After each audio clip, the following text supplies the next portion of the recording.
हरे कृष्ण। तो आज का ज्योतिष क्लास चालू करते हैं। जैसे प्रार्थना के साथ ओम अज्ञानतिमिरन्धस्य ज्ञानाञ्जनशलाकया चक्षुरुन्मिलितं तस्मै श्रीगुरवे नमः। जय श्री कृष्ण चैतन्य प्रभु नित्यानंद श्री अद्वैत गदाधर शिवासादि गौरभक्त। हरे कृष्णा कृष्णा कृष्णा हरे हरे, हरे राम राम राम हरे हरे। नारायणं नमस्कृत्य नरं चैव नरोत्तमं देवीं सरस्वतीं व्यासं ततो जयमुदीरये। हरे कृष्णा। तो वेलकम टू एस्ट्रोलॉजी क्लास। ज्योतिष के क्लास में आप सभी का स्वागत है। तो हमने पिछले 3-4 दिनों से बहुत कुछ हमने ज्योतिष के बारे में सीखा। उसमें मुख्य रूप से हमने थोड़ा कॉस्मोलॉजी के बारे में सीखा कि पंचांग के जो 5 अंग होते हैं उसके बारे में देखा। नक्षत्र तिथि कैसे निकालते हैं वो भी देखा। फिर थोड़ा हमने राशियों के बारे में देखा, कालचक्र के बारे में, राशि चक्र, नक्षत्र और उसमें ग्रह कैसे घूमते हैं, कैसे ग्रहों का 2 तरह का मोशन होता है। एक जो ध्रुव तारा है, जो पोल स्टार है, उसको क्लॉकवाइज मान के घूमते हैं और एक राशि चक्र में एंटी क्लॉकवाइज भी घूमते हैं। तो उसी श्रृंखला में आगे बढ़ते हुए हम लोग आज पंचांग का जो 1-2 चीज़ बचा हुआ उसको कंप्लीट करेंगे। और 2 तरह के जो कैलेंडर होते हैं, एक सोलर कैलेंडर होता है, लूनर कैलेंडर। सोलर कैलेंडर मतलब सूर्य के अनुसार जो कैलेंडर चलता है, और लूनर कैलेंडर मतलब चंद्रमा के अनुसार जो कैलेंडर चलता है। उस दोनों के बारे में आज चर्चा करेंगे, ठीक है। तो कल हमने यहाँ तक नक्षत्र तक देखा था। इस टोटल 27 नक्षत्र होते हैं। चंद्रमा 27 नक्षत्र तो 27 दिन और 7.75 आवर्स में कंप्लीट करते हैं। और 28वां नक्षत्र होता है अभिजित। और या तो टोटल 0 से 27 नक्षत्र ऐसे हैं। यहाँ पे हम मेष में देख सकते हैं। यहाँ से जो मेष है, एरिस राशि से लेके मीन राशि तक है, विशेष तक। और उसके ऊपर 27 नक्षत्र है, अश्विनी, भरणी, कृतिका, रोहिणी से लेके लास्ट में रेवती तक। पंचांग में ये तीसरा था। पहला था क्या था? तिथि था। दूसरा वासरथ वार। तीसरा था नक्षत्र। चौथा जो आता है वो योगा आता है। हर काम करने का कुछ शुभ योग होता है, कुछ अशुभ योग होता है। तो वो सब हम लोग कैलकुलेट करके निकालते हैं। तो ऑलरेडी ये सब मतलब फार्मूला बेस्ड चीज़ है। ऑलरेडी आप कैलकुलेट करके आपको आजकल ऐप्स पे मिल जाते हैं, सॉफ्टवेयर पे मिल जाते हैं। लेकिन तो भी थोड़ा सा एक इंट्रोडक्शन की तरह मैंने इसको डाला है। तो योग कैसे निकालते हैं? At the longitude of sun and moon, remove 360 from the sum if it's greater than 360. Divide the sum by the length of one nakshatra.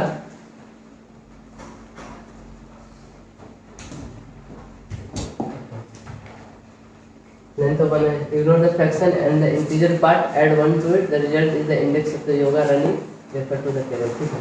तो हमने देखा चंद्रमा और सूर्य जो घूमता है, दोनों का कुछ लॉन्गिट्यूड होता है, मतलब वो अभी कहाँ पर है।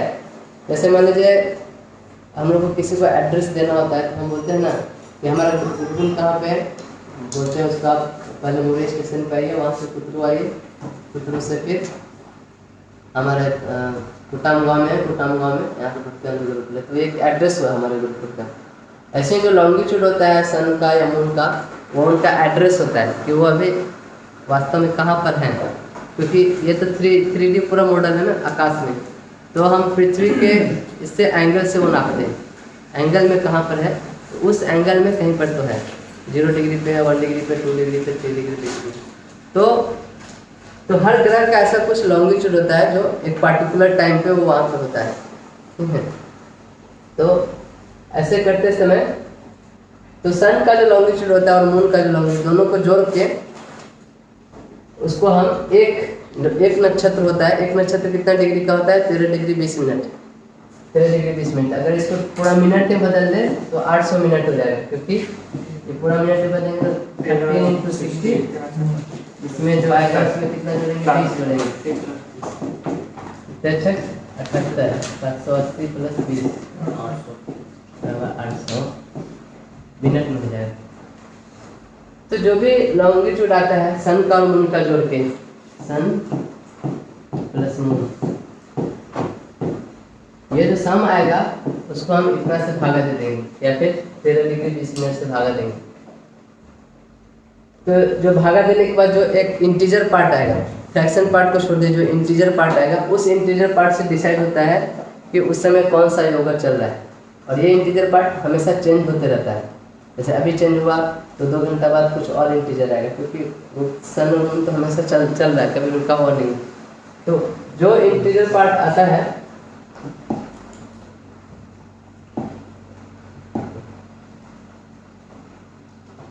तो वो 0 से 27 के बीच में ही आएगा, क्योंकि देखिए 13 डिग्री अधिक से अधिक 360 हो सकता है, दोनों का डिफरेंस, एक 0 पे हो और एक 360 पे हो। और अधिक से अधिक कहाँ तक जाता है 13 डिग्री 360 को अगर 13 डिग्री 20 मिनट से डिवाइड करेंगे तो मैक्सिमम आएगा 27 तक, क्योंकि टोटल कितना है 27 नक्षत्र है और एक नक्षत्र का 13 डिग्री 20 मिनट होता है।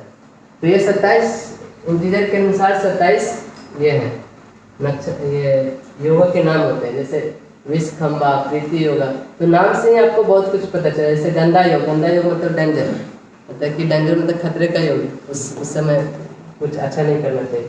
सिद्धि योग, सिद्धि योग मतलब उस समय जो कुछ भी करेंगे उसका अच्छा फल होगा, मतलब वो सिद्ध करेगा उस चीज़ को। शुभ है, शुक्ल है, तो ऐसे करके 27 योग होते हैं। इसका मैंने नाम दिया है। ये मतलब उतना रटने की जरूरत नहीं, लेकिन धीरे धीरे आपको प्रैक्टिस करते करते खुद ही ये सब का मतलब समझ में आने लगेगा। आजकल से जनरली ये सब कैलकुलेट करके मिलता है, कोई कैलकुलेट भी नहीं करता है। और पंचांग में ऑलरेडी लिखा रहता है, आप पंचांग पत्रिका खरीदेंगे तो उसमें ऑलरेडी ये सब लिखा रहता है किस समय कौन सा योग चल रहा है। फिर जो 5वां होता है वो करण होता है। करण जो होता है वो तिथि का भाव होता है। जैसे एक तिथि होता है, तिथि का जो समय होता है 12, तिथि कैसे निकाले थे, सूर्य और चंद्रमा के बीच में जब 12 डिग्री का डिफरेंस होता है उसको एक तिथि बोलते हैं। फिर 12 से 24 तक का जो डिफरेंस द्वितीय तिथि बोलते हैं। जो करण जो होता है वो तिथि का आधा होता है, यानी कि सूर्य और चंद्र के बीच में जब 6 डिग्री का डिफरेंस हो तो पहला करण, 6 से 12 डिग्री का डिफरेंस हो तो दूसरा करण, फिर 12 से 18 तक का हो तो तीसरा करण। तो करण बेसिकली कुछ नहीं, तिथि को 2 भाग में डिवाइड करता है, तो एक तिथि के अंदर 2 करण आएगा ऐसे करके। तो जनरली ये जो तिथि है, ये करण है, ये सब का यूज जनरली कब होता है, बेसिकली उतना हम लोग डे टू डे लाइफ में आजकल इसका यूज नहीं होता है। जैसे कोई जो सेरेमनी होती है, जैसे कोई बच्चा का जन्म हुआ, ऐसा हुआ, तो ये करण देख के उसके बारे में कुछ प्रेडिक्शन हम लोग कर सकते हैं कि हाँ इस करण के अंदर इसका जन्म हुआ, मतलब इसका स्वभाव में थोड़ा ऐसा होगा, ऐसे करके। तो टोटल कितने करण होते हैं, 11 करण होते हैं। टोटल पूरे महीने में 11 करण होते हैं, जिसमें से 7 क्या होते हैं, चर, चर मतलब मूवेबल, जो घूमते रहते हैं, और 4 जो होते हैं स्थिर करण होते हैं, जो फिक्स होते हैं, ये हमेशा फिक्स टाइम में ही आएंगे, उसी टाइम में आएंगे। ये जो 7 चर वाले हैं ना वो किसी भी टाइम में आ सकते हैं, और ये जो 4 फिक्स है वो उसी टाइम में आएंगे। तो जैसे पहला जो 11 है, भाव बलवन 9 10 11, ये वाले क्या है, नहीं 11 नहीं, पहला 7 जो है, 7 जो है वो मूवेबल है, चर है, और लास्ट वाले 4 जो है वो फिक्स है। तो कैसे होता है, मान लीजिए पहला दिन है, दूसरा दिन है, ऐसे करके 15 तक आता है एक पक्ष, फिर दूसरा पक्ष 16 से चालू होता है और एक कहाँ तक आता है 30 तक, ठीक। द फर्स्ट 7 करना है, repeat 8 times starting from the second half of the first lunar day of the month, the last lunar.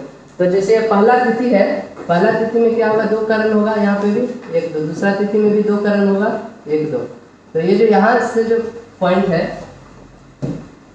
यहाँ से जो पहला तिथि का जो सेकंड पार्ट होगा वहां से करण चालू होता है, ठीक है, मूवेबल वाला। तो टोटल 7 मूवेबल होते हैं ना, तो 1 2 3 4 5 6 7 तक पूरा हो गया। फिर ये 1 से चालू होगा, 1 2 3 4 5 6 7, ऐसे करके फिर से चालू होगा। तो उसी वही 7 हमेशा रिपीट होते रहेंगे। और ये पहला वाला क्या होता है, फिक्स होता है, ये हमेशा फिक्स ही आता है। जैसे 4 जो फिक्स है ना, उसमें से वो आता है। The last 4 Karnas comes just once in a month, starting from the second half of the 29th lunar day and ending with the first half of the first lunar day. यहाँ पे देखिए 29वां दिन आएगा, 29वां का भी 1 होगा 2 होगा, 30वां का भी 1 होगा 2 होगा। यहाँ पे जो 4 जो होंगे, एक ये 29वां दिन का जो सेकेंड हाफ, 30वां दिन का फर्स्ट हाफ और सेकेंड हाफ 3, और ये पहला तिथि का पहला वाला, ये जो 4 होंगे ये चारों के फिक्स करण होते हैं। बाकी सबके वही 7 वाले रिपीट टर्न में आते रहते हैं, 1 2 3 4 5 6 7, 1 2 3 4 5 6 7, लास्ट का 3 एक्चुअली। 29वां तिथि का दूसरा सेकेंड वाला और 30वां तिथि का पहला और दूसरा दोनों, और जो पहला तिथि होता है उसका सिर्फ पहला पार्ट, ये चारों हमेशा फिक्स रहते हैं। इनका वहाँ पे 2 1 2 और 1 हाँ यही रहेगा। हाँ, और बाकी जगह ये जो 7 मूवेबल वाले हैं, भावा बलवा कौलवा कैचुला गणिजा वनिता भिष्टि, ये सातों रिपीट होंगे। 1 2 3 4 5 6 7 आ गया, फिर उसके बाद फिर 1 2 3 4 5 6 7, यहाँ पे सब तिथि है, मान लीजिए तीसरा चौथा। हाँ तो 2 में होना चाहिए 3 4, हाँ 2 में 3 4 होना चाहिए 2 में, यहाँ पे हाँ हाँ, यहाँ पे 1, यहाँ पे 2, यहाँ पे 3, समझ रहे? हाँ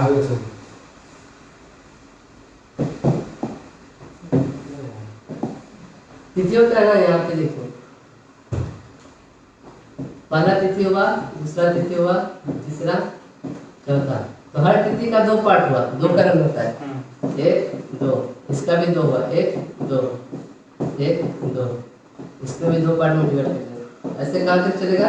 15 तक, ठीक है।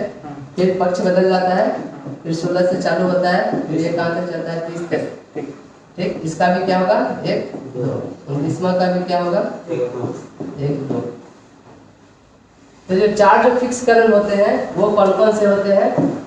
ये 29वां का सेकंड पार्ट, 30वां का फर्स्ट पार्ट और सेकंड पार्ट दोनों, और जो पहला तिथि का पहला पार्ट, ये चारों क्या होते हैं? फिक्स्ड होते हैं, ये कभी बदलते नहीं, वही करण बार बार इसमें आते हैं इस तिथि में। अब जो बाकी सब जो हो गया, जैसे बाकी जो पहला जो चालू होगा, जो चर वाले हैं भावा, मान लीजिए यहाँ से चालू हो, 1 भावा, फिर दूसरा हो गया बलवा, ऐसे करके, तो ऐसे करके मान लीजिए 7 तक जाएंगे, दृष्टि तक जाएंगे, ठीक है। फिर जो यहाँ अगला जो आएगा करण, वहाँ पे फिर से यहाँ पे भावा चालू होगा, यहाँ पे ये नहीं चालू होगा, सतुंगा चालू नहीं होगा, समझे? ये चालू नहीं फिक्स है, बाकी सब ये जो सातों है वो रिपीट होते रहते हैं मंथ तक, ऐसे। ये 4 जो फिक्स है वही लास्ट वाले 4 है क्या? हाँ, लास्ट वाले 4 सतुना। तो ये रखने की जरूरत नहीं है, इसका जनरली आजकल ज़्यादा यूज नहीं होता है, लेकिन जानना चाहिए इसलिए मैं इसमें इंक्लूड किया हूँ। तो थोड़ा मोड़ा कहीं कहीं पे यूज आएगा इसका, पंचांग देखने ये सब में, इसे जान के रख सकते कि ये टर्म भी होता है करण बोल के। तो 10 पंचांग, दिस इज 5 डिविजन्स ऑफ काला टाइम। तो 5 पंचांग का नाम से देखे, पंच अंग, इसके 5 अंग हो उसको पंचांग बोलते हैं, ठीक है। तो 5 अंग क्या क्या है पंचांग के? तिथि, तिथि मतलब लूनर डे, वार, वार मतलब वीक डे जो लोग बोलते हैं, दिन, नक्षत्र लूनर मैंसन, नक्षत्र को लूनर मैंसन बोलते हैं इंग्लिश में, क्यों? क्योंकि वो चंद्रमा का क्या है? 27 पत्नियों के घर है, तो मैंसन मतलब घर होता है। फिर योगा और कर्म, ये 5 अंग होते हैं। तो ये पंचांग अपने आप में बहुत ही ऐसा चीज़ है कि सारा चीज़ जो हम लोग डिसाइड करते हैं, कोई भी काम करने का, कुछ भी समय का, ये 5 जिसको मालूम हो वो सब कुछ फिर बदल कर सकता है। मतलब कोई भी अपना ऐसा काम कर सकता है जिसका बहुत शुभ हो। जैसे मैं कल बताया था, दुर्योधन जो गए थे पूछने किस टाइम पे युद्ध किया जाए तो हम लोग जीत जाएंगे, तो कितना सीरियस बात है कि कृष्ण ने उस नक्षत्र को हटा देंगे। किसी को ये मालूम था कि ऐसा हो जाएगा तो इसको थोड़ा सिद्धि मिल जाएगा इसको, मतलब ये जीत ही जाएगा। तो एक श्लोक आता है, चतुरंग बलो राजन जगतिम वसम आनय, अहम पंचांग बलवान आकाशम वसम आनय।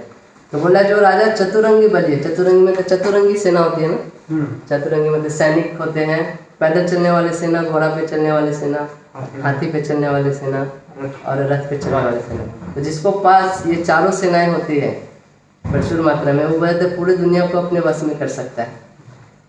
लेकिन जो बोलता है कि हम पंचांग बलवान है, एक जो ब्राह्मण बोलता है, क्या बोलता है कि मैं पंचांग में बलवान हूँ, मेरे पास चतुरंगी सेना नहीं है, तो आकाशम वसम आनय, पूरे आकाश को मैं वश में कर सकता हूँ, ऐसा। तो ये जस्ट पंचांग के बारे में। तो पंचांग के बारे में बहुत डिटेल है एक्चुअली, मैंने इसमें बहुत ही शॉर्ट में, जितना शॉर्ट में हो सकता है कवर किया है।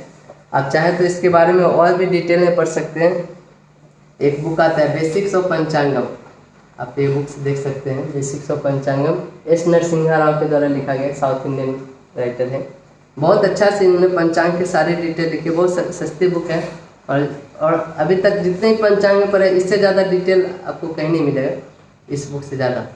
तो इस अगर कोई चाहते हैं इसमें और अच्छा से पढ़ना तो ये बुक खरीद के पढ़ सकते हैं। ये इंग्लिश में अवेलेबल है, हिंदी में पता नहीं, देखना पड़ेगा, अगर आपको हिंदी में भी मिल सकता है। मेरे पास इसका सॉफ्ट कॉपी भी है, आप चाहे तो मैं आज इसको कोशिश करूँगा भेजने का, आप लोग को मिल जाए। तो ये पंचांग के बारे में था। आगे हम लोग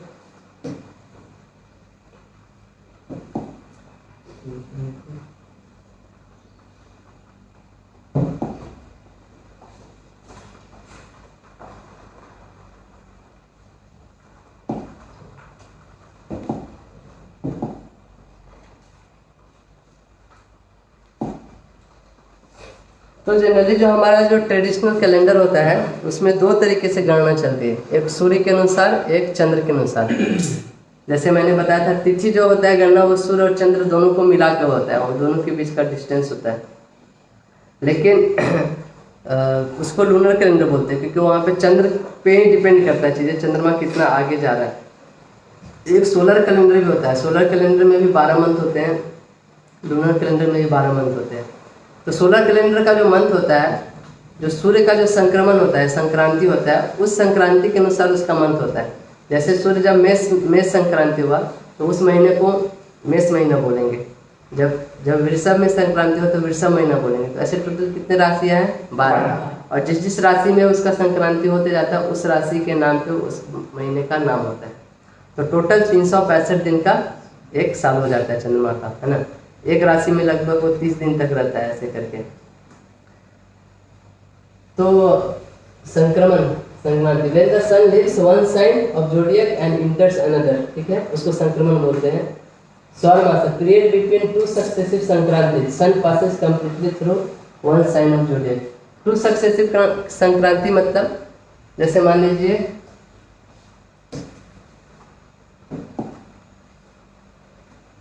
ये हमारा राशि है, ठीक है, एक तो यहाँ पे एक संक्रांति हुआ, जो अगला संक्रांति हुआ, ये दो संक्रांति के बीच का जो समय है वो एक सोलर मंथ बोल रहे हैं, दो सक्सेसिव संक्रांति के बीच में। यानी कि सूर्य को यहाँ से लेके यहाँ तक जाने में जो समय लगता है वो समय क्या होता है? 1 सोलर मंथ।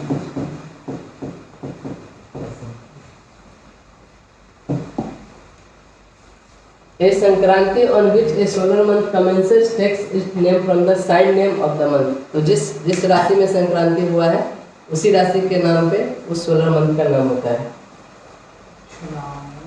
ओके, दक्षिणायन पूर्णकाल और उत्तरायण पूर्णकाल में बताया था, दक्षिणायन और उत्तरायण। जब उत्तर की तरफ सूर्य चलना चालू होता है तो उत्तरायण, जब दक्षिण की तरफ चालू होता है तो दक्षिणायन।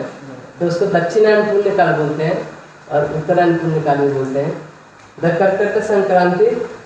कर्कट संक्रांति मतलब कर्क राशि को कर्कट भी बोलते हैं। The Tropic of Cancer passes through India at Ahmedabad, Bhopal, Durgapur, etc. This will normally be on 16 जुलाई। तो कर्क संक्रांति होता है लगभग 16 जुलाई के आसपास होता है। तो ट्रॉपिक ऑफ कैंसर होता है, आप देखेंगे अर्थ जो होता है उसमें 2 लाइन ऐसे ड्रॉ किया हुआ रहता है। अगर हमारा मान लीजिए पृथ्वी है, गोल ऐसे ऐसे लाइन होते हैं और एक बीचों बीच लाइन जाता है, ये वाला लाइन, इसको क्या बोलते हैं? इक्वेटर बोलते हैं। हिंदी में क्या बोलते हैं किसी को पता है? हाँ, भूमध्य रेखा बोलते हैं इसको। और एक लाइन यहाँ पे ऐसे होता है और एक लाइन यहाँ पे ऐसे होता है। तो एक जो होता है उसको बोलते हैं नीचे मकर रेखा, ट्रॉपिक ऑफ कैप्रिकॉर्न, है ना, कैप्रिकॉर्न, या इसको मकर रेखा भी बोलते हैं हिंदी में। इसको बोलते हैं ट्रॉपिक ऑफ कैंसर, या इसको कर्क रेखा भी बोलते हैं। ठीक है, हम लोग जनरली बहुत कर्क रेखा के बहुत पास है, रांची में जो लोग रहते हैं, यहाँ से रांची से लाइन भी गया था। हाँ, रांची से लाइन भी गया है। और रास्ता कट गया था। रामगढ़ की तरफ देखेंगे तो उधर एकदम करके रखा, फिर वो पोल है, स्पेशल पोल। लेकिन उस पोल ऐसा है कि आप इधर से देखेंगे तो ऐसे झुका हुआ दिखेगा, इधर से देखेंगे तो ऐसे झुका हुआ दिखेगा, और बीच से देखेंगे तो सीधा खड़ा दिखेगा। तो बहुत सारे साइंटिस्ट उधर रिसर्च करने आए थे, सुना है मैंने, और आज तक रिसर्च चला, किसी को पता नहीं चला ऐसा क्यों दिखता है। तो वो ट्रॉपिक ऑफ कैंसर कहता है। तो यहाँ पे जब ट्रॉपिक ऑफ कैंसर से सूर्य जब पास होता है तो उस समय दक्षिणायन निकाल चालू होता है। देखिए सूर्य सबसे ऊपर हाईएस्ट जो सूर्य है यहाँ से जा सकता है ट्रॉपिक ऑफ, यहाँ के बाद क्या होता है नीचे की तरफ आना चालू होता है, तो क्या होता है दक्षिणायन चालू होता है। इसी तरह ट्रॉपिक ऑफ कैप्रिकॉर्न मकर रेखा पे जब सूर्य यहाँ पे पहुँच जाता है तो यहाँ से उत्तरायण चालू हो जाता है। तो ये जो ट्रॉपिक ऑफ कैंसर पे कब पहुँचता है वो लगभग 16 जुलाई के आसपास, 16 जुलाई के आसपास यहाँ पे देखिए। और नीचे ट्रॉपिक ऑफ कैप्रिकॉर्न पे कब होता है 14 जनवरी के आसपास। कैप्रिकॉर्न मतलब मकर राशि, तो बोलते हैं ना मकर संक्रांति हुआ उस समय, कितना 14 जनवरी के आसपास होता है मकर संक्रांति। एक दिन ऊपर नीचे हो सकता है लेकिन जनरली उसी टाइम में होता है। 14-15 हाँ 14-15 से बहुत लोग मनाते हैं। अच्छा, समर सोल्स्टिस मैक्सिमम दिनमान। तो आप देखेंगे ठंडे के दिन में क्या होता है, दिन छोटा होता है रात बड़ा होता है, और गर्मी के दिन में देखेंगे जनरली दिन बड़ा होता है रात छोटा होता है।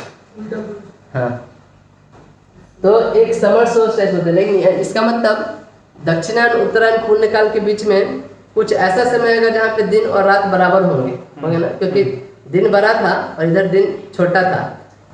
तो ऐसा ऐसा बीच में दिन घटते जाएगा रात बढ़ते जाएगा। कभी तो एक ऐसा समय आएगा कि दिन और रात दोनों बराबर हो जाए। तो दो टाइम में ऐसा होता है, एक को समर सोल्स्टिस बोलते हैं, एक को विंटर सोल्स्टिस। जब एक बार विंटर से समर की तरफ जब जाता है सूर्य उस समय भी बराबर होता है, एक बार समर से जब विंटर की तरफ जाता है तो भी बराबर होता है। तो ये 2 दिन आते हैं, 21 जून के आसपास और दूसरा आता है 22 दिसंबर के आसपास। ये दोनों दिन में दिन और रात दोनों 12-12 घंटे के होंगे लगभग। जैसे अभी देखेंगे, अभी के समय में लगभग दिन ऐसा होगा 13 घंटे के आसपास होगा और रात हो जाएगा 11 घंटे के आसपास ऐसे। लेकिन इस दोनों दिन में बराबर होते एकदम 12। जून पार हो गया ना हमारा। हाँ जून पार तो हो गया। अब रात थोड़ा बड़ा हाँ रात बड़ा हो जाएगा, बराबर रात भी बड़ा होना चालू हो जाएगा। Between the two dates, 21st of March is called the vernal equinox and 23rd of September is known as autumnal equinox. Dinman will be equal to रात्रिमान। All this, okay, अभी बता रहे हैं। ये अयन के बारे में है, वो बाद में आप लोगों को बताएंगे। अयन में भी थोड़ा कंफ्यूजिंग हो जाएगा। ओके, अभी लूनर मंथ है, तो लूनर मंथ का नाम सौर मास। अच्छा, new moon day to new moon day. Okay देखिए यहाँ पे सौर मास का नाम मैंने बताया ना, जैसे मेष राशि में तो मेष मंथ हो जाता है, वृषभ राशि में विषु। तो उस समय कब होता है वो मेष राशि में कब जाता है, लगभग अप्रैल में के आसपास जाता है। अप्रैल में का जो महीना होता है आप देखेंगे इस समय बहुत सारे लोग, इवन बंगाली न्यू ईयर्स 15 अप्रैल को होता है ना, बंगाली गुजराती या बहुत कोई उस दिन फेस्टिवल मनाते हैं। उगादी कब मनाते हैं, साउथ में उगादी मनाते हैं ना, या महाराष्ट्र में ये महाराष्ट्र में मनाते हैं उगादी से। तो लगभग इस टाइम पे, क्योंकि इस टाइम पे नया साल चालू होता है सूर्य कैलेंडर के अनुसार, पहले राशि में सूर्य प्रवेश करता है अप्रैल। और दो महीने को मिला के एक ऋतु, हाँ एक ऋतु होता है हमारा। या तो देखिए यहाँ पे ये दोनों वृषभ और मिथुन को मिला के ग्रीष्म हो गया, वसंत यहाँ पे है और लास्ट में भी वसंत हो गया यहाँ पे। ये वाला महीना और ये वाला महीना मिला के वसंत। फिर कर्क और सिंह महीना मिला के वर्षा ऋतु होती है, फिर शरद ऋतु होती है, हेमंत ऋतु होती है, शिशिर ऋतु होती है। ऐसे 6 ऋतु होते हैं, टोटल 2-2 महीना का एक ऋतु होता है। तो ये हुआ था हमारे सूर्य के अनुसार मंथ का नाम, और इसी तरह चंद्रमा के अनुसार मंथ का नाम होता है। चैत्र, वैशाख, ज्येष्ठ, आषाढ़, सावन, भादो, आश्विन, कार्तिक, मृगशिरा, पुष्या, मघा, फाल्गुन, ऐसे करके। और वेस्टर्न में इसको बोलते हैं मार्च, अप्रैल, मई, जून, जुलाई, अगस्त, सितंबर, अक्टूबर, नवंबर, दिसंबर। अब ये नाम कैसे पड़ता है, चैत्र, वैशाख, ज्येष्ठ, कोई बता सकता है? ठीक है, पहले नहीं बताऊंगा, लास्ट में बताऊंगा, फिर समय मिलेगा तो। अच्छा, अधिक मास होता है। अच्छा, मान लीजिए कभी कभी ऐसा होता है कि जैसे एक महीना होता है, सूर्य एक राशि बदल के दूसरे राशि में जाता है। कभी कभी ऐसा होता है महीना पूरा गया लेकिन सूर्य एक राशि छोड़ के दूसरे राशि में गया ही नहीं, उसी राशि में, मतलब कि जब शुरुआत हुआ था और महीना जब एंड हुआ तो तभी भी उसी राशि में। जैसे अधिक दिन होता है ना, एक तिथि में था पहला सूर्योदय, दूसरा तिथि में भी, मतलब दूसरा सूर्योदय भी उसी तिथि में पड़ गया, तो उसको बोलते हैं अधिक तिथि, यानी एक ही तिथि दोनों दिन पड़ गया। तो इसी तरह कभी कभी होता है कि एक ही मंथ का नाम दोनों महीना में आ जाता है, मतलब कि वो चालू किया था लेकिन पूरा पूरी महीने के अंदर कंप्लीट नहीं कर पाया एक राशि। मान लीजिए ये राशि था, यहाँ से चालू किया था, महीना चालू हुआ और 30 दिन उसका कंप्लीट हो गया और यहीं तक आ पाया, तो लेकिन संक्रांति तो हुआ नहीं दूसरे राशि में, तो जो दूसरा महीना होगा वो भी इसी महीने के नाम पे चालू हो जाता है, क्योंकि बदला नहीं ना। जैसे तिथि में कैसे होता है, अगला तिथि भी वही तिथि के नाम पे चालू हो जाता था, पंचमी रहता था तो अगला भी पंचमी हो जाता था। ऐसा कैसे स्पीड कम होगी, स्पीड कम हो रही हाँ, स्पीड कभी कभी है। कम बेसी होते रहता है सूर्य का। तो ऐसे केस में जो मंथ होता है ना उसको अधिक मंथ बोलते हैं। कि कैसे पता किया जाता है कि जी वो रिकॉर्ड हो जाएगा कभी कोई ऐसा खास दिन हाँ, से? क्यों ऐसा होता है देख के बताता हूँ। थोड़ा फोटो उतना अच्छा नहीं है लेकिन समझ आ जाएगा।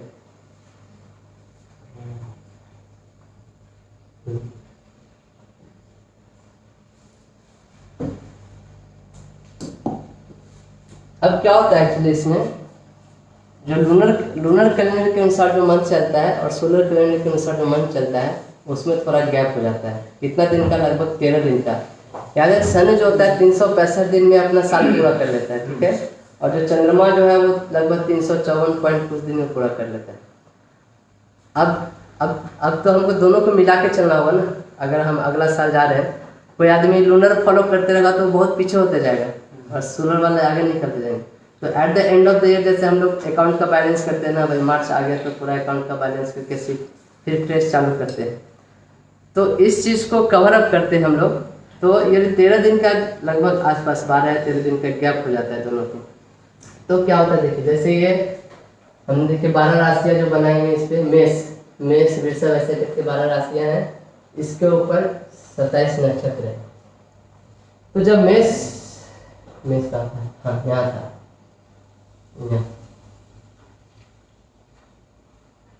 वही। हाँ यही है, ठीक है, मान लीजिए। तो थोड़ा सा फोटो में ये हो गया, मान लीजिए यहाँ से चालू हुआ बेस ऐसे, ठीक है, यहाँ से दोनों चालू हुआ, सोलर मंथ भी चालू हुआ और लूनर मंथ भी चालू हुआ। तो सोलर मंथ जब ऐसे कंप्लीट करके पूरा यहाँ तक आया तो लूनर मंथ यहीं पे कंप्लीट हो गया।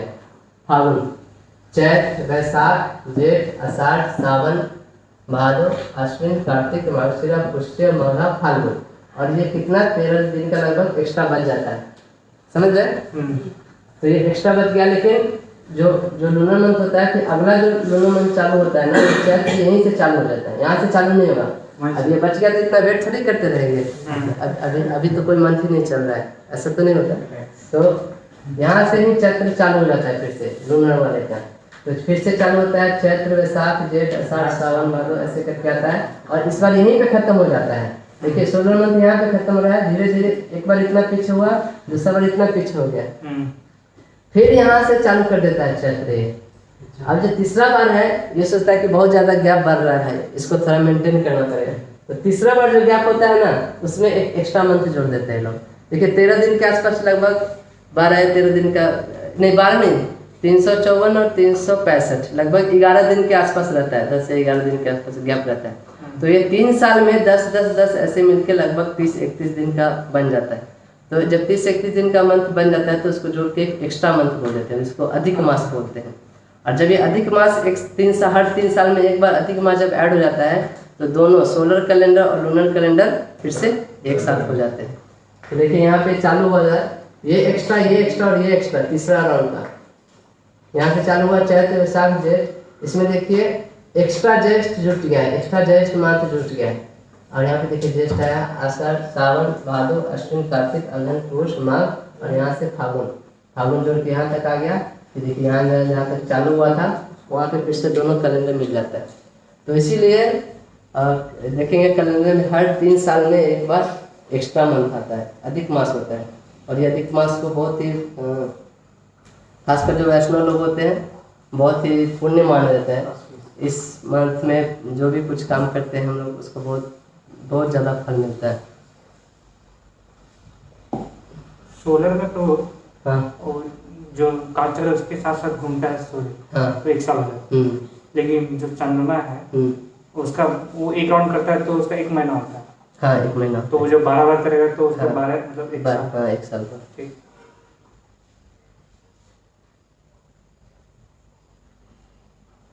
जैसे देखिए अभी 2020 में हुआ था अश्विन, अधिक अश्विन मास हुआ था। अभी अगला जो अधिक मास होगा 2023 में होगा, 3 साल बाद 2023 में अधिक श्रावण मास आएगा, देखेंगे। तो ऐसे करके हर 3 साल के गैप में एक एक मास आता है। आषाढ़, ज्येष्ठ, अश्विन, श्रवण, ज्येष्ठ, वैशाख, भाद्रपद, आषाढ़, तो ऐसे कर करके जुड़ जाता है। सभी मास कौन सा मंथ है ये पता नहीं है। हाँ सभी मास से मतलब एक बार अधिक मास होता है। हाँ। पता है लेकिन कैसे कैसे निकालते देखिए, इसका भी ये है।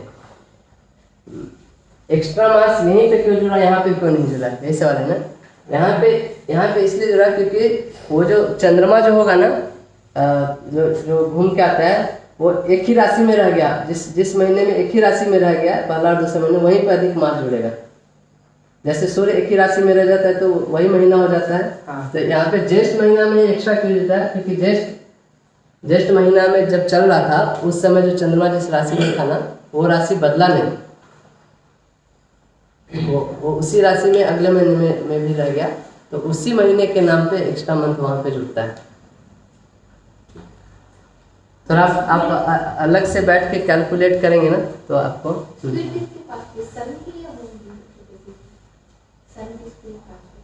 सन की स्पीड नहीं। डिफरेंस क्यों आ रहा है, मतलब एक फास्ट जा रहा है स्लो। हाँ इसलिए डिफरेंस। मतलब सन की फास्ट है या हाँ सन नहीं, एक्चुअली जो मोशन जो है ना दोनों का घूमने का, वो जो सन है वो फास्ट घूमता है और मून धीरे धीरे घूमता है। लेकिन काल चक्र में क्या हो जाता है, सन पीछे की तरफ से फास्ट जाता है और सन पीछे की तरफ से स्लो जाता है, क्योंकि काल चक्र भी साथ साथ घूम रहा है। काल चक्र साथ घूम रहा है, चंद्रमा भी साथ घूम रहा है उसके, और सूर्य भी, तीनों एक साथ ऐसे घूम रहे हैं।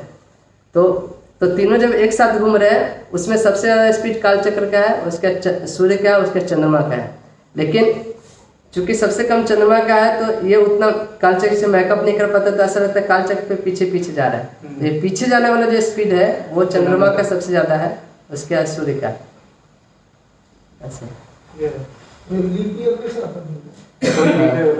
तो एक्चुअली जो अधिक मास है ऐसे करके हम लोग कैलेंडर बैलेंस करते हैं।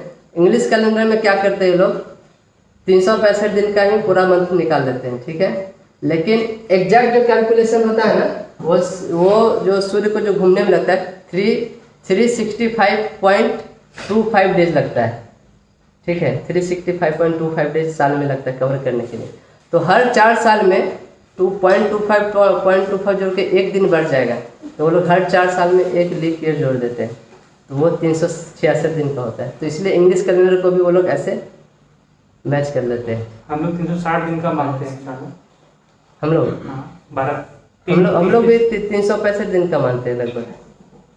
हमारा कैसे मैकअप होता है, एक तो अधिक मास से चंद्रमा सूर्य का मैकअप होता है, और जो तिथि जो होता है ना बीच बीच में हमारा फिक्स नहीं रहता है। और महीना 29 दिन का भी हो सकता है, 31 दिन का भी हो सकता है, 27 दिन का भी हो सकता है, क्योंकि कभी कभी क्या होता है बीच में तिथि क्षय हो जाता है।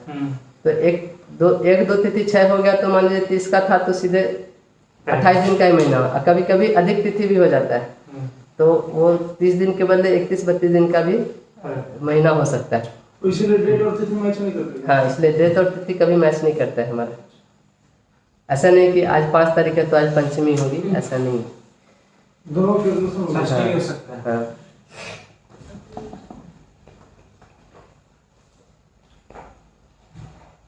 थोड़ा भी नया चीज़ है, आप क्लास के बाद खुद से 1-2 बार पढ़ोगे तो आपको थोड़ा समझ में आएगा।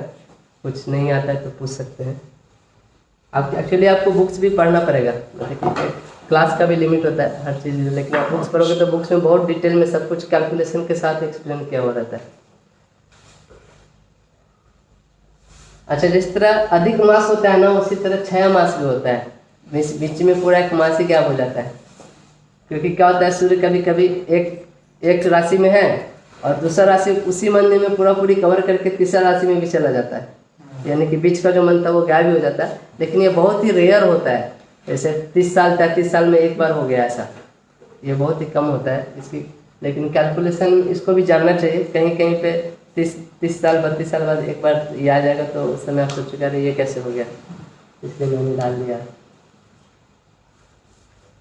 अच्छा, फोर्टनाइट, पक्ष बोलते हैं, पक्ष को इंग्लिश में फोर्टनाइट बोलते हैं। जैसे हमने पढ़ा कृष्ण पक्ष, शुक्ल पक्ष, तो चंद्रमा के एक महीने में, यानी कि हमारे ट्रेडिशनल कैलेंडर के एक महीने में 2 पक्ष होता है, शुक्ल पक्ष और कृष्ण पक्ष। तो शुक्ल पक्ष is moon is growing stronger and waxing. शुक्ल मतलब होता है सफ़ेद, उजला। तो शुक्ल पक्ष में क्या होगा, मून का सफ़ेदी बढ़ते जाएगा और कब एंड होगा, जब पूरा पूर्णिमा आ जाएगा तो सबसे ज़्यादा वैक्सिंग होगा, ये सबसे ज़्यादा चमकेगा, तो उसको शुक्ल पक्ष बोलते हैं। उसी तरह कृष्ण पक्ष, moon is growing weaker and waning. Krishna मतलब होता है काला, तो जैसे मून थोड़ा गोरा था धीरे धीरे काला होता है, इतना काला होता है कि दिखाई नहीं देता है अमावस्या के दिन, तो उस पक्ष को बोलते हैं कृष्ण पक्ष। ओके, ईयर एंड संवत्सर पक्ष। हाँ, अब हर साल का नाम होता है हमारे कैलेंडर में। जैसे हम लोग बोलते हैं 2010, 2021, 2022, एक न्यूमेरिकल नाम होता है, लेकिन हिंदू कैलेंडर में न्यूमेरिकल नाम नहीं होता, उसके नाम से बुलाया जाता है। जैसे आप किसी ऑर्गेनाइजेशन में जाओ, बहुत एम्प्लॉय रहते हैं तो एम्प्लॉय आईडी देते हैं, है ना, लेकिन आप देखो यहाँ पे गुरुकुल में किसी का एम्प्लॉय आईडी या स्टूडेंट आईडी नहीं होता, सबको हम लोग नाम से बुलाते हैं ना। तो इसी तरह कैलेंडर में भी सब साल का अपना अपना नाम होता है, कुछ आईडी नहीं होता है, 2022, 2023 ऐसे करके नहीं होता है। तो नया साल का पहला दिन कब चालू होता है, शुक्ल चैत्र प्रतिपद, यानी कि चैत्र महीने का जो शुक्ल पक्ष का जो पहला तिथि होता है उस दिन नया साल हिंदू का चालू होता है। ठीक है, ये जस्ट मैंने कुछ इन्फॉर्मेशन है। कलयुग कब चालू हुआ था, 18 फरवरी 3102 BC। यहाँ पे हमारा कलयुग चालू, बोलते हैं ना कलयुग का लगभग 5000 साल ही बीता है। तो देखिए 3102 BC और अभी कितना साल चल रहा है, 2021 AD चल रहा है, तो लगभग 5000 साल, आपको 5000 साल से कुछ 1-2 साल आगे चल रहा है, कुछ साल आगे चल रहा है। तो यहाँ पे दोनों लूनर एंड सोलर कैलेंडर वहाँ पे चालू होते हैं एक साथ ऐसे करके। तो ये जो संवत्सर होता है, जो साल का जो नाम होता है, वो 60 साल का नाम होता है, 60 गो नाम होता है, फर्स्ट साल सेकंड साल, और ये 60वां नाम जब एक बार कंप्लीट हो जाता है तो फिर से पहला से चालू हो जाता है, प्रभवा से। प्रभवा, विभवा, शुक्ला, प्रमोदा, प्रजापति, अंगिरस, श्रीमुख, ऐसे करके टोटल 60 का नाम दिया है। कौन से ईस्वी में कौन सा साल पड़ रहा है, तो अभी देखेंगे हमारा 2021 चल रहा है, तो अभी पलवा, साल का नाम पलवा है। इसके पहले 2020 था, वो सारवरी बोल के साल का नाम था, वो चला था। उसके पहले रिकारी। तो ऐसा हमारे शास्त्र में लिखोगे, सारवरी जब कलयुग में जब सारवरी साल चलेगा, उस समय बहुत सारे ऐसे भयानक विपदा आएगी पूरे धरती पे, ऐसे लिखा हुआ। हाँ, तो पर ये तो बार बार रिपीट होगा ना ब्रो, 60। हाँ, ये 60 ऐसे बार बार रिपीट होगा। तो चीज़ें देखोगे नेचर में रिपीट भी होती है अपने आप। जैसे 1939-40 के या 2014 के आसपास विश्व युद्ध हुआ, तो फिर से ऐसे कुछ सालों बाद रिपीट होती है। तो ये साल होते हैं, सालों के नाम होते हैं।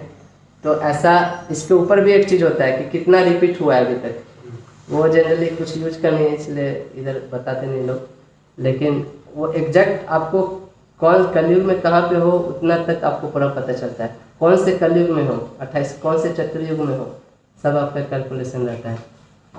वो साल लगता है चालू हुआ है। हाँ, तो ये आप देखोगे हमारा जो कैलेंडर है कुछ इस टाइप से दिखता है। आप किसी भी ऐप में या ठाकुर प्रसाद कैलेंडर, ऐसे बहुत सारे कैलेंडर आते हैं, तो इसमें इतने सारे डिटेल दिए रहते हैं।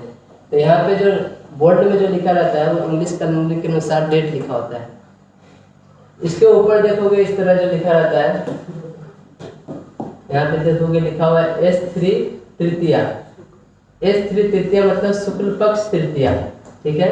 अब यहाँ पे देखो कृष्ण पक्ष भी कहीं पे लिखा हुआ, यहाँ पे देखो K6 K13 मतलब कृष्ण पक्ष षष्ठी, कृष्ण पक्ष त्रयोदशी।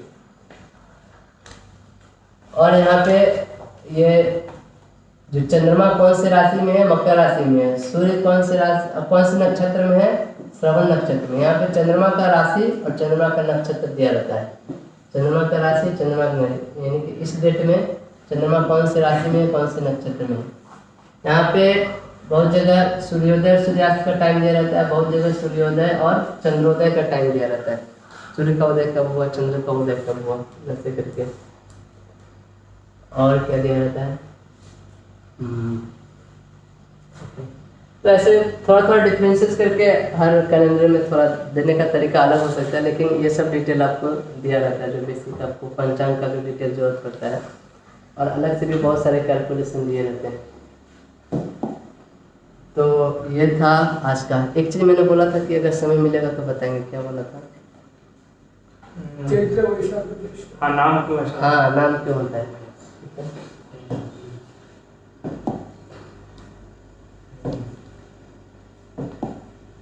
हमने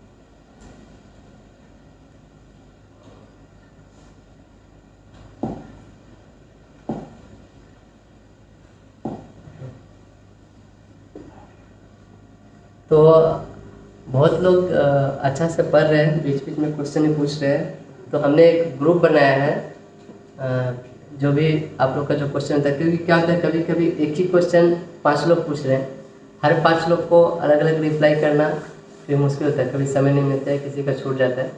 तो ऐसा कभी इंटेंशन नहीं कि किसी को रिप्लाई नहीं करता है, किसी को ज़्यादा रिप्लाई करते हैं। तो हमने एक ग्रुप बनाया है, ग्रुप का लिंक भी हमने भेजा था व्हाट्सएप पे, अगर नहीं है तो हम फिर से वो पूछेंगे तो भेज देंगे। तो ग्रुप को जाने के लिए अगर आपको कोई भी क्वेश्चन रहता है ना, ग्रुप पे डालिए तो अच्छा है, क्योंकि एक तो आप भी जान पाएंगे और दूसरे कोई किसी के मन में वही क्वेश्चन है तो वो भी उसका आंसर वहाँ से देख सकते हैं। फेसबुक ग्रुप है? हाँ, फेसबुक ग्रुप है। मुझे लगता है दो दिन पहले भेजा था कुरुश्रेष्ठ को ने उसका लिंक। तो आप इस ग्रुप का फ़ायदा उठाइए और अच्छा पोस्ट, अगर किसी के कोई दूसरा कोई भी कुछ डालना चाहते हैं तो उसमें डाल सकते हैं। कुछ आपने बुक से ऐसा पढ़ा जो आपको लगता है कि सबके यूज का है या सब कोई जान सकता है, तो आप लोग भी इसमें कुछ डाल सकते हैं। या कोई क्वेश्चन पूछा, किसी को आंसर आता है तो वो लोग भी उस पर आंसर कर सकते हैं। तो ये बनाया था हमने। और कुछ बुक्स है जो मैं इधर आज आप लोग को दिखाऊंगा, आप लोग चाहे तो खरीद सकते हैं। कुछ इंग्लिश में मैंने बुक्स लाए, कुछ हिंदी में लाए हैं। तो एक ये वैदिक एस्ट्रोलॉजी बोल के एक बुक है, ये सागर पब्लिकेशन का आता है, ये PVR नरसिंहा राव के द्वारा लिखा गया है। ये इंग्लिश में ये बुक है, लेकिन बेसिक्स समझने के लिए बहुत अच्छा बुक है। जो भी हमारे बेसिक्स जो अभी आगे चल के पढ़ाने वाले हैं हॉरोस्कोप में सब के बारे में, इसमें बहुत अच्छा से हर चीज़ एक बच्चे की तरह समझाया गया है। मतलब जो एकदम नया है वो भी आदमी समझ सकता है और डिटेल में भी समझाया गया है, ऐसा नहीं कि कुछ चीज़ छोड़ दिया है। तो ये एक बुक है। दूसरा बुक है हाउ टू जज ए हॉरोस्कोप बाय BV रमन, ये 2 पार्ट में आता है। तो ये भी बहुत अच्छा बुक है। हॉरोस्कोप हम लोग अभी अगला जो है ये पंचांग के बाद हॉरोस्कोप ही पढ़ने वाले हैं। तो उसमें आप इस बुक का बहुत, अगर आप पढ़ते हैं तो बहुत अच्छा रहेगा, आप बहुत कुछ सीखेंगे इससे। ये वन ऑफ द ऐसा बुक है जो हर ज्योतिष सीखने वाला हर आदमी ये बुक जरूर पढ़ता है। ये बुक आपको हिंदी में भी मिलेगा और इंग्लिश में भी मिलेगा, दोनों भाषाओं में। अमेजन पे, फ्लिपकार्ट पे अवेलेबल है, आप खरीद सकते हैं। तीसरा बुक जो मैंने बताया वो basics of Panchangam, S Narasimha Rao के द्वारा, ये भी अच्छी बुक है। जैसे पंचांग के बारे में सारे डिटेल में दिए गए हैं। हिंदी में एक बुक है जिसका नाम है सचित्र ज्योतिष शिक्षा बाय BL ठाकुर जी। तो ये एक बहुत अच्छा बुक है, इसमें बहुत कुछ ऐसा समझाया गया है, बिगिनर्स के लिए बहुत अच्छा बुक है ये। इसमें बहुत कुछ ऐसे ऐसे टेक्निक पूरा कैलकुलेशन के साथ इसमें दिए गए। और सब जो बुक्स मैंने दिखाया उसमें हो सके उतने कैलकुलेशन नहीं हो, लेकिन इसमें सारे कैलकुलेशन बहुत अच्छा से दिए गए। तीसरा जो एक हिंदी का बुक है वो HN काटवे सर का है, देवमाला विचार। ये लगभग 18 बुक का सीरीज होता है, आप देखेंगे तो इसमें हर बुक का अलग अलग टॉपिक हर बुक में दिया गया, जैसे भाव विचार, प्रश्न विचार, तेज विचार, दैव रहस्य, दैव विचार, ऐसे कर करके बहुत सारे बुकों का सीरीज होता है। भावेश विचार, गोचर विचार, तो ये सब चीज़ के बारे में आप लोग को पढ़ाएंगे। तो ये बहुत अच्छा बुक है, हर चीज़ को सेपरेट करके इन्होंने बताया है। तो आप जिनको ज़्यादा पढ़ना है, समझना है, तो वो ये सब बुक्स खरीद सकते हैं। वैसे हम कवर करेंगे सब कुछ, आप कोर्स पढ़ के भी समझ सकते हैं, लेकिन कभी कभी आपको समय देना होगा। और कल जो है, कल हम लोग हॉरोस्कोप के बारे में बताएंगे, जो कुंडली होता है उसके बारे में हम लोग चर्चा करेंगे। कुंडली क्या होता है, कौन से भाव में क्या चीज़ देखा जाता है, थोड़ा समझें। तो कल का क्लास जरूर अटेंड, क्योंकि कल के क्लास के आधार पे ही आगे क्लास में उसका एक्सप्लेनेशन होगा। और कल हम आप लोग को एक सॉफ्टवेयर इंस्टॉल कराएंगे, इसको जगन्नाथपुरा सॉफ्टवेयर बोलते हैं। बहुत अच्छा सॉफ्टवेयर है, खासकर कुंडली को देखने के लिए। इसमें सब कुछ बहुत डिटेल में रहता है, और सबसे अच्छा बात ये फ्री में अवेलेबल है, कोई भी आदमी इसको डाउनलोड करके इंस्टॉल कर सकता है। इन्होंने जो बुक लिखी है PVR नरसिंहा राव वैदिक एस्ट्रोलॉजी, इसी राइटर ने वो सॉफ्टवेयर बनाया है। ये अमेरिका में रहते हैं, साउथ इंडिया के, लेकिन अभी अमेरिका में रहते हैं। इन्होंने, इनके जनरेशन से ही लोग एस्ट्रोलॉजी सीख रहे हैं। इन्होंने भी अपने पापा दादा से सीखा है ऐसे, और IT इंजीनियर बने। आगे चल के जब इंजीनियर बने तो उन्होंने सॉफ्टवेयर ही बना दिया ज्योतिष का। तो फ्री में अवेलेबल है, तो उसका फ़ायदा ले सकते हैं सीखने के लिए। तो कल वो सॉफ्टवेयर इंस्टॉल करने का भी सिखाएंगे। आज हो सके तो उस इंस्टॉलेशन कहाँ से करना है, कहाँ से डाउनलोड करना है, उसका लिंक भी आप लोग को आज भेज देंगे। वो मोबाइल में नहीं, मोबाइल में इंस्टॉल नहीं होता है ये सॉफ्टवेयर, सिर्फ लैपटॉप में, डेस्कटॉप में ऐसे। ये मोबाइल में इंस्टॉल नहीं होगा, ये बड़ा सॉफ्टवेयर है, ये मोबाइल में इंस्टॉल नहीं होगा। तो आप लोग के पास है तो अच्छा है, नहीं तो कहीं से इंतजाम करिए, क्योंकि अगर आप सही में देखना चाहते हैं कुंडली, तो आपको इस सॉफ्टवेयर का जरूरत पड़ेगा ही पड़ेगा। और सॉफ्टवेयर सिर्फ लैपटॉप में या फिर आपके जो कंप्यूटर उसी में इंस्टॉल हो सकता है, क्योंकि एक तो पढ़ाना होता है, पढ़ाने के बाद भी आपको बहुत प्रैक्टिस करना पड़ेगा ये सीखने के लिए, ये चीज़ें। तो जस्ट 5 मिनट बाकी। तो मंथ का नाम कैसे पड़ता है, लूनर मंथ का नाम वो बता देते हैं। तो देखिए, जब भी कोई मंथ चालू होता है, सूर्य और चंद्र दोनों एक जगह पे होते हैं, है ना। मान लीजिए यहाँ पे था 0 डिग्री है, ठीक, यहाँ पे सूर्य भी है और चंद्र भी है। तो जब चालू हुआ तो यहाँ से धीरे धीरे चंद्रमा आगे बढ़ना चालू हुआ, तो यहाँ से चालू होता है। तो यहाँ पे कौन सा समय होता है, जब सूर्य और चंद्र एक साथ रहते हैं, तो उसको अमावस्या बोलते हैं। अमावस्या का क्या प्रतिपदा चालू होता है। तो ऐसे घूमते, पूर्णिमा कब होगा, जब चंद्रमा ऐसे घूमते घूमते घूमते घूमते जब सूर्य के सामने आ जाएगा, मान लीजिए, ठीक है, सूर्य के सामने आ जाएगा, मान लीजिए चंद्रमा यहाँ पे आ गया, ठीक। तो इस दिन क्या होगा, पूर्णिमा हो जाएगा, ठीक।